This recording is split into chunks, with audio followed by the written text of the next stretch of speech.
वो शक्ल से शरीफ घर की बेटी लग रही थी। मैं पास गया, मेरे करीब होकर बोली, चलोगे साहब?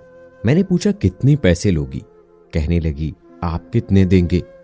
मैंने उसकी नीली सी आंखों में झांक कर देखा, वो बेबस थी। मैंने बोला, आओ कार में बैठो। वो डर रही थी। कहने लगी, कितने आदमी हो? मैंने कहा, डरो नहीं, मैं अकेला ही हूं। वो खामोश बैठी रही। फिर कहने लगी, आप मुझे सिगरेट से अजियत तो नहीं दोगे ना? मैं मुस्कुराया, बिल्कुल भी नहीं। फिर उसने एक लंबी सांस भरी।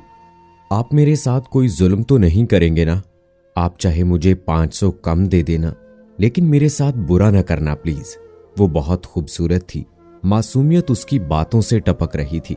फिर भी खुदा जाने वो क्यों जिस्म बेचने पर मजबूर थी। वो नहीं जानती थी मैं कौन हूं। मैंने पूछा, खाना खाया है? कहने लगी, नहीं। मैंने होटल के सामने कार रोकी। होटल वाला मुझे जानता था। उसने जल्दी से खाना पैक किया, मुझे दिया। मैं कार में बैठ गया। आकर मैं अपने एनजीओ की तरफ चल दिया।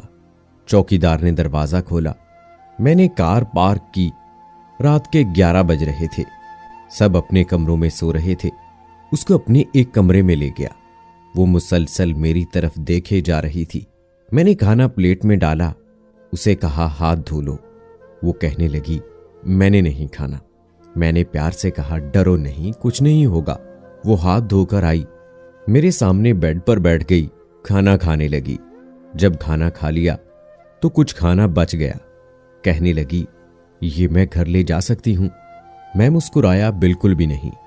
वो चुप हो गई, बुर्का उतारने लगी। मैंने कहा, रुक जाएं, मेरे पास आकर बैठ जाएं। वो हैरान थी।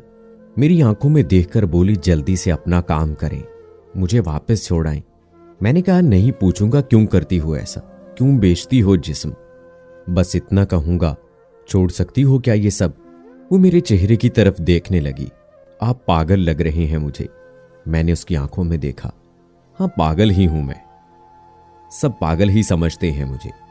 वो कहने लगी, अगर कुछ करना नहीं है तो मुझे वापस छोड़कर आओ। मैंने उसके सर पर हाथ रखा, फिर पर्स से 20,000 निकाले, उसके हाथ पर रखे। वो हैरान थी। कहने लगी, मैंने नहीं लेने, आप क्यों दे रहे हैं ये पैसे मुझे? मैंने उसके चेहरे पे एक थकन महसूस की थी। वो अपने आंसू रोके बैठी थी, बार बार कह रही थी मुझे, बस वापस छोड़कर आओ। मुझे डर लग रहा है। मैंने उसे यकीन दिलाया, डरने की कोई बात नहीं है।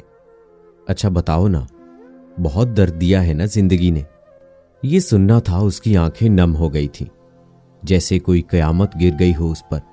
मैं समझ चुका था, कोई बहुत बड़ा दर्द लिए घूम रही है। दरवाजा खोला, कांपती आवाज में बोली, मुझे छोड़कर आओ वापस। मैंने उसे बैठने का कहा, बताया, मेरा नाम शहजादा फारिस है, डरो नहीं, खुद को महफूज समझो।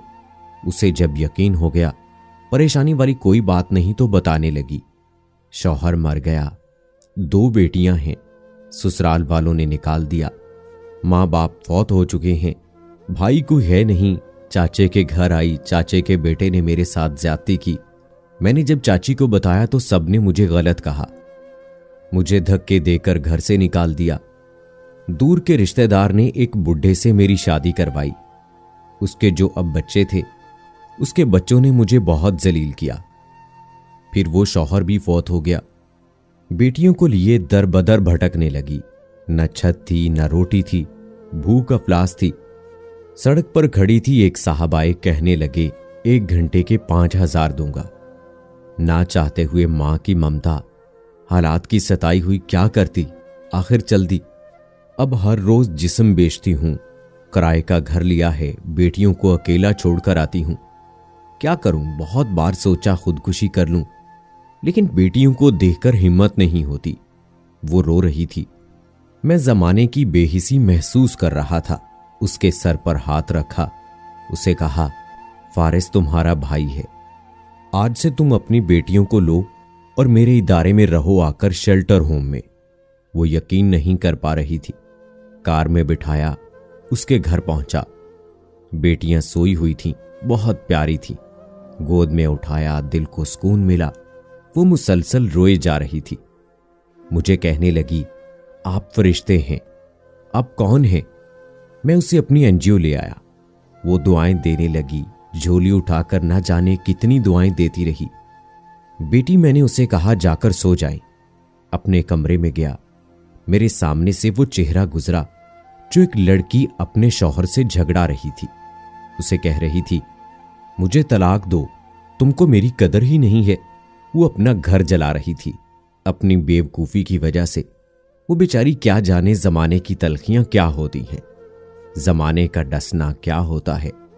मैं बताना चाहता था, अपना घर जानबूझकर उजाड़ने वाली लड़कियों को तलाके लेना आसान है, उसके बाद जीना मौत है। कभी सास का रोना, कभी ननद का स्यापा, कभी जेठानी से लड़ाई, ये हर घर की बात है। इसका हरगिज मतलब तलाक लेना या घर उजाड़ना नहीं है। कम उम्री में ही मेरे सर के बाल सफेद हो गए हैं। हजारों आंखों के आंसू देखकर अपने घरों को आबाद रखो। खुदा की कसम, एक वक्त आता कि ना भाई हाल पूछते हैं, ना सगी बहनें। सब वक्त के साथ चेहरे के नकाब बदल लेते हैं। फारिस, हर जगह हर किसी को थामने के लिए खड़ा नहीं मिलेगा। हाँ, मेरी ये वीडियो शायद किसी को बर्बादी से पहले बचा ले। हम सफर कैसा भी है, वो तुम्हारी ढाल है। शादी के बाद सगे भाई से खर्चा लेना भी भीख मांगने जैसा लगता है। मेरी बातें वो औरत समझ सकती हैं जिस पे ऐसा कुछ गुजरा है। हम सफर जैसा भी है, वो तुम्हारा लिबास है। याद रखना, जमाने के लिए तुम सिर्फ गोश्त का एक टुकड़ा हो। वो जमाने गुजरे मुद्दत हुई जब रिश्तों का पास रखा जाता था। अब रिश्तों से खेला जा सकता है, हवस पूरी की जा सकती है, फिर भेंक दिया जाता है। हाँ, किस्मत में लिखा हम बदल नहीं सकते, लेकिन किस्मत खुद लिख भी सकते हैं। सब्र, बर्दाश्त और झुककर। न जाने कितनी औरतें सिर्फ इसलिए घर उजाड़ लेती हैं कि उसका शौहर उसको टाइम नहीं देता। हाँ, ये शिकवा करना दुरुस्त है, लेकिन क्या गारंटी है इसके बाद जिंदगी में आने वाला उससे भी ज्यादा बुरा हो। सिर्फ एक जिंदगी है, उसको मोहब्बत, प्यार, समझदारी के साथ गुजार लो।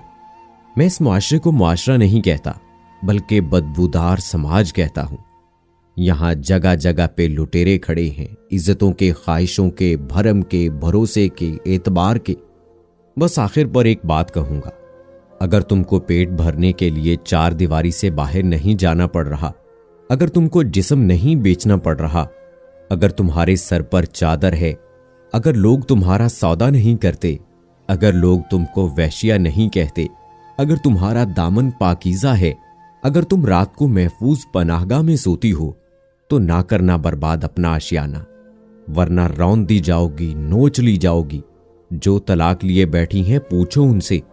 वो सोच रही होती हैं, न जाने कितने बच्चों के बाप की हमसफर बनूंगी, न जाने वो कैसा सलूक करेगा। और फिर सारी जिंदगी ये ताना सुनते गुजर जाती है, इतनी ही अच्छी होती तो तलाक क्यों लेती। खैर, वो लड़की अल्हम्दुलिल्लाह महफूज है, लेकिन वो रोती है जमाने की बेहिसी पर। और जानते हो, किसी औरत की बर्बादी में कहीं ना कहीं मर्द होता है। मोहब्बत करके छोड़ने वाला दावेदार हो या निकाह करके तलाक देने वाला बदबख्त, औरत खुदा की कसम मेरे मुआशरे की जंजीरों में जकड़ी हुई एक कैदी है।